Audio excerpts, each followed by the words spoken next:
21 मार्च की वो तारीख, शुक्रवार का वो दिन, समय था सुबह 6 बजे। प्रकाश यादव अपने घर में उठते हैं। उठने के बाद अपनी माँ से बातचीत करते हैं और अपनी माँ से कहते हैं कि माँ, मैं टहल कर आ रहा हूँ, कुछ ही देर के बाद घर लौट आऊंगा। इस तरह की बातें कहकर प्रकाश यादव अपने घर से निकलते हैं और आज लगभग 3 दिन का समय होने जा रहा है, प्रकाश यादव घर नहीं पहुंचे हैं। उनके घर नहीं पहुंचने से परिजनों की चिंता बढ़ गई है, परिजन परेशान हैं। उनके जो दोनों पुत्र हैं, उनके जो घर के अन्य सदस्य हैं, सभी लोग लगातार अपने पिता की खोजबीन कर रहे हैं, अपने रिश्तेदारों से बात कर रहे हैं, नातेदारों से बात कर रहे हैं। हर ऐसा संभावित जगह है जहां पर प्रकाश यादव जाया करते थे, बैठकर बातचीत किया करते थे, वहां पर जाकर पता लगाने का प्रयास कर रहे हैं, लेकिन कहीं पर भी प्रकाश यादव का कहीं कोई पता नहीं चल सका है। आज हमारे साथ बातचीत करने के लिए लोकल टीवी में प्रकाश यादव के जो पुत्र हैं, मनीष यादव, मौजूद हैं। उनके साथ बातचीत करेंगे। उससे पहले आपको बताना चाहूंगा कि मैं हूं रवि तिवारी और आप देखना शुरू कर चुके हैं लोकल टीवी। चलिए प्रकाश यादव जी के जो पुत्र हैं, मनीष यादव जी से बातचीत करेंगे। अच्छा मनीष, 21 तारीख को आपके पिता सुबह 6 बजे घर से निकलते हैं। घर से निकलने के बाद किसके साथ क्या बातचीत हुई, उन बातों को बताइए। मेरे से दादी से ही बात करके गए थे कि मैं घूम के आता हूँ करके। तब मैं उस समय गोहरा पदर गया था झरगांव। उसके पश्चात मेरे आने के पश्चात मेरी दादी बोली कि तेरे पिताजी अभी तक नहीं आए हैं, अब खोजने जा करके। तब मैं पूरा जगह खोजा, तो उस समय से लेकर अभी तक के मेरे पिताजी का कोई भी जानकारी मेरे को प्राप्त नहीं है। मैं वो हर जगह खोज चुका हूँ जहाँ मेरे पिताजी जाते थे, मैं वो हर जगह जा चुका हूँ, वो कहीं भी अता पता नहीं चल रहा है। और मैं लोकल टीवी माध्यम से सभी को मेरा विनती है कि मेरे पिताजी कहीं भी दिखते हैं तो मुझे बताने का जरूर कष्ट करें। अच्छा प्रकाश, अच्छा मनीष, ये बताइए आपके पिताजी के साथ कोई झगड़ा या कोई कुछ परिस्थिति बना था क्या? नहीं, कुछ भी नहीं। वो सवेरे 6 बजे बाहर जाते हैं गायत्री मंदिर की तरफ, डेली जाने का उनका रूटीन था। और उसी प्रकार उस दिन भी वह सुबह 6 बजे अपना रूटीन के हिसाब से उधर ही गए थे, और उस समय से उनका कोई अता पता नहीं है। क्योंकि आप बता रहे हैं कि उनका जो रूटीन था, रूटीन वाले जगह के साथ साथ जहाँ पे संभावित जगह है या जहाँ आपके रिश्तेदार रहते हैं, वहाँ बातचीत हुई? सभी जगह कॉल करके पूछ चुका हूँ, कहीं भी कोई भी जानकारी प्राप्त नहीं हो रही है। नहीं, आप जैसे बता रहे थे कि कुछ लोग बता रहे थे क्या कि कहीं खुड़गांव में देखा गया इस तरह का? हाँ, उधर देखा गया बोल रहे थे, पर हम उधर भी जाके सब जगह पूरा परिवार में खोज चुके हैं, पर वहीं कहीं भी उनका कोई जानकारी नहीं मिल रहा है। पिताजी से अंतिम बार आपकी बातचीत कब हुई थी? उसके अगले दिन हुई थी। मैं पिताजी को देखा था, लेकिन उसके अगले दिन जब पापा मेरे दादी को बोल के निकले, उसके पास मेरे से कोई बातचीत नहीं हुई। कोई बातचीत नहीं। क्या बातचीत हुई थी अगले दिन आपकी, एक दिन पहले? बस कहाँ जा रहे हैं करके पूछा था, बस तो घूमने जा रहा हूँ बोले थे, बस उतना ही है। पिताजी का स्वभाव कैसा है? अच्छा है, हमारे लिए प्रति पूरा अच्छा है।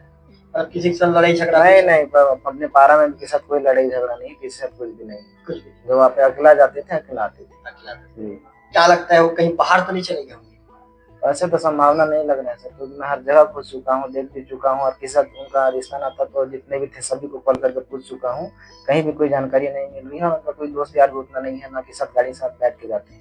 वो अकेले ही घूमते थे और अकेले ही रहते थे, कहीं किसी के साथ नहीं बैठते? नहीं, किसी के साथ नहीं, आज तक तो हमने कभी नहीं देखा। घर से निकलते थे तो कितना समय वापस आ जाते थे? घर से निकलते थे सवेरे, जाते थे 9-10 बजे, घर आ जाते थे। डेली रूटीन था, नहा के आ जाते थे। गायत्री मंदिर पर जो टंकी है, वो नीचे में नल जो बना है, वहीं पे 6-7 बजे जाते थे, 9 बजे तक नहा के आ जाते थे। तो घर में सब लोग चिंतित थे? सभी चिंतित हैं। क्या कह रहे हैं सभी लोग? सब चिंता में बैठे हैं, सब रो रहे हैं, सब वही। आपकी मम्मी? जी, सब दादी सब। आपका अनुभव क्या कहता है, कहाँ कहाँ हो सकते हैं कुछ? मेरा जितना अनुभव था मेरे पिताजी, मैं सभी जगह खोज चुका हूँ, मेरे कहीं नहीं मिल रहे। इसलिए मैं आपके लोकल टीवी माध्यम से जो देख रहा सभी से मैं विनती कर रहा हूँ कि मेरे पिताजी कहीं भी मिलते हैं तो मुझे जरूर मेरे नंबर में कॉन्टेक्ट कर मुझे जरूर बताएं। यही विनती के आशा के साथ आपके चैनल के माध्यम से सभी को बताना चाहता हूँ। आपके पिताजी मोबाइल वगैरह नहीं पकड़ते? नहीं, कुछ नहीं पकड़ते। कभी? नहीं, कभी नहीं, मोबाइल नहीं पकड़ते, ना गाड़ी चलाते। आपको खुदाओं के जो एक व्यक्ति ने क्या जानकारी दी थी, कब कब दी थी जानकारी? ये आपका 22 तारीख को जानकारी दी थी कि वो टंकी के सामने घूम रहे थे करके। ये मतलब खुदगांव टंकी? जी जी। तो उसके बाद आप लोग कितने देर बाद वहां पहुंचे? ये हमें खबर ये कल परसों मिली है, कल मिली थी। तो हम लोग कल ही गए थे खोजने, पूरा खुदगांव में जाके पता किए हैं, उधर नदी नाला तरफ भी गए थे, हर जगह गए, धर्मवाला ब्रिज गए थे, जूनागढ़ गए थे, भवानीपटना तक जाके खोज के आ चुके हैं, कहीं भी कोई जानकारी प्राप्त नहीं हो रही है। कुछ भी नहीं। मतलब 2-3 दिनों से आप काफी परेशान हैं? जी, बहुत परेशान है, पूरा परिवार में ही मातम छा गया है। पिताजी का खोना बहुत बड़ी बात है। जी। तो कोई नंबर वगैरह आप बता पाएंगे क्या, कोई संपर्क नंबर, जैसे किसी को लोकल टीवी को चूंकि गांव-गांव में लोग देखते हैं, तो कोई संपर्क नंबर आपका? जी जी, मेरा नंबर है 9340000915। एक बार फिर बता दीजिए। 9340000915। और मेरे बड़े भाई का नंबर है 7828460742।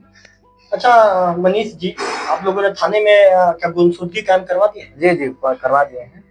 पूरे पारा पड़ोस वाले सब मिलके गए थे और मेरे पिताजी के नाम से गुमशुदा फायर कर दिया। गुमशुदगी जी जी। क्या कहा कि साहब ने? और उन्होंने कहा है कि जो भी अभी पता करेंगे करके बताया गया है। कैसा पता करेंगे? जी जी। तो आप प्रकाश यादव जी के जो पुत्र हैं, उनके छोटे पुत्र हैं मनीष यादव जी को सुन रहे थे। इनका कहना है कि 21 तारीख को इनकी जो दादी है प्रकाश यादव जी ने अपनी माता से कहा था कि माँ मैं आ रहा हूँ, क्योंकि वो जब घर से सवेरे 6 बजे निकल जाते थे तो उसके बाद नहा धोकर वापस लौटते थे। डेली का उनका रूटीन था 6 साढ़े 6 बजे निकलने के बाद 8 9 बजे 10 बजे तक घर पहुंच जाया करते थे। लेकिन उस दिन जब वो घर नहीं पहुंचे, प्रकाश यादव जी की जो माता है, मतलब मनीष की जो दादी है, उनकी चिंता बढ़ गई। उन्होंने अपने दोनों पोतों से ये कहा कि जाओ भाई अपने पिता को खोज कराओ। इसके बाद पूरे मोहल्ले के लोग, माझीपारा मोहल्ले के लोग खोजते हैं, जहां जहां संभावित जगह था, जहां पर प्रकाश यादव जाया करते थे, सभी जगह खोजा। इन प्रकाश के विषय में कहीं कोई जानकारी नहीं मिल पाया है। अंततः बेटे ने लोकल टीवी के माध्यम से गुहार लगाई है कि मेरे पिता को जो भी देखता है, मेरे पिताजी को के विषय में किसी को भी जानकारी मिलता है तो निश्चित तौर पर उस जानकारी को आप जो है मेरे इस नंबर पर, जो मनीष यादव ने जो नंबर जारी किया है, उस नंबर के साथ साथ उन्होंने उनके बड़े भाई का भी नंबर जारी किया है, उस नंबर पर आप फोन करके, मैसेज करके, किसी भी माध्यम से जानकारी पहुंचाए। लोकल टीवी आप लोगों से भी अपील करता है कि यदि प्रकाश यादव जी, हमारे लोकल टीवी स्क्रीन पर हम आपको उनकी जो फोटो है उस फोटो को भी दिखाएंगे, यदि प्रकाश यादव जी के विषय में आपको भी कोई जानकारी मिलती है तो तत्काल आप जो इस संपर्क नंबर है, संपर्क नंबर से आप संपर्क कीजिए, या आप मुझसे भी संपर्क कर सकते हैं। मैं मनीष तक इस जो आपका संदेश है उसे पहुंचाऊंगा। तो आप लोगों से हमारी भी विनम्र अपील है कि जहां कहीं भी आपको प्रकाश यादव जी यदि नजर आते हैं तो उनके विषय में तत्कालिक तौर पर जानकारी उनके परिजन तक, पुलिस तक या मुझ तक भी पहुंचाने की आप भी कष्ट करेंगे। इस तरह लोकल टीवी का भी अपील है। बेटे का जैसे स्थिति यहाँ पर ये हो गया है, पूरे परिवार के लोग दुखी हैं, पूरे परिवार के लोग उदास हैं, और जो दोनों बेटे अपने पिता को याद कर रहे हैं, उनकी माता अपने बेटे को याद कर रही है, और इनकी जो माँ है अपने पति को याद कर करके पूरे परिवार के लोग दुखी हैं। तो निश्चित तौर पर जब परिवार का मुखिया चला गया है तो दुखी होने वाली बात ही है। तो जब कहीं भी आपको जानकारी मिलती है तो जानकारी को तत्कालिक तौर पर आप जो संपर्क नंबर दिया गया है, नंबर पर आप अपनी जो भी जानकारी रहेगी उस जानकारी को भेजें।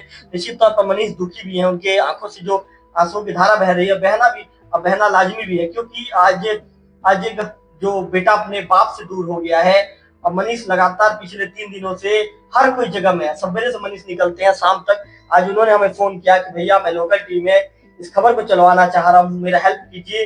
हमने मनीष को कहा कि मनीष आप आ जाइए। इसके बाद मनीष तुरंत मनीष यहाँ पर पहुंचते हैं। उन्होंने मामले की जानकारी हम तक शेयर की है, लोकल टीवी के माध्यम से जानकारी को तमाम जनों तक पहुंचा रहे हैं। मनीष बिल्कुल आप मत रोइए मनीष, मैं समझ रहा हूँ कि आपके लिए दुख का पल है। बहुत जल्दी वो अच्छा रिजल्ट आएगा मनीष, पॉजिटिव रिजल्ट आएगा, आपके पिताजी फिर आपके पास आ जाएंगे। मनीष मत रोइए मनीष, समझ सकता हूँ मैं, दुख का पल है, काफी गमगीन भरा पल है कि आज 3 दिन से आपके पिता, लगभग 72 घंटे का समय हो चुका है, आपके पिता आपके पास नहीं है, तो हम समझ रहे हैं। तो मनीष ये समय अपने आप को दुखी और उदास करने का नहीं है मनीष, ये समय आपको मजबूत होने का है, मजबूती के साथ आपको खड़े रहना, आपके पिता को खोजना है। यदि आप ऐसे रोते रह जाएंगे मनीष, अपने आप को तोड़ेंगे, ऐसे दुखी हो जाएंगे तो कैसे काम चलेगा। तो मनीष अपने आप को संभालिए, निश्चित तौर पर बहुत जल्दी एक पॉजिटिव परिणाम आएगा, अच्छा परिणाम आएगा, और आपके पिता आपके तक पहुंच जाएंगे। हम भी लोकल टीवी के माध्यम से हमारे सभी दर्शकों से अपील करते हैं कि आज बेटा कैमरे के सामने आकर रो रहा है, दुखी है, जवान बेटा रो रहा है, तो निश्चित तौर पर वो कितना ज्यादा दुखी होगा। आप उनके आंखों से जो आंसू की धारा बह रही है, उस धारा को देखने के बाद आप भी कह सकते हैं निश्चित तौर पर एक बेटा अपने जो पिता से मिलने के लिए तड़प रहा है, बिलख रहा है, हर जगह खोजने की कोशिश कर रहा है, जहां भी उसे जानकारी मिल रही है वहां तक पहुंच रहा है। गुड़गांव में पिछले दिनों जानकारी मिली थी कि आपके पिता यहाँ पर है, इस तरह की जानकारी मिली थी। मनीष तत्काल दौड़कर वहां पर पहुंचे, लेकिन अपने पिता को वहां पर मनीष ने नहीं देखा। इसके बाद मनीष फिर से दुखी हो गए। क्या लगता है मनीष? नहीं, मैं तो अभी तक ऐसा नहीं सोच रहा हूँ, मैं जो भी सोच रहा हूँ अच्छा ही सोच रहा हूँ मेरे पिताजी के लिए। जी, तो निश्चित तौर पर मनीष का कहना है कि मेरे पिता के लिए मैं अच्छा ही सोच रहा हूँ, और हम भी ये सोचते हैं कि भाई उनके साथ किसी तरह की कोई अप्रिय घटना ना घटे, वो सकुशल अच्छे से अपने परिवार के बीच लौट आए। कैमरा पर्सन के साथ लोकल टीवी देखो।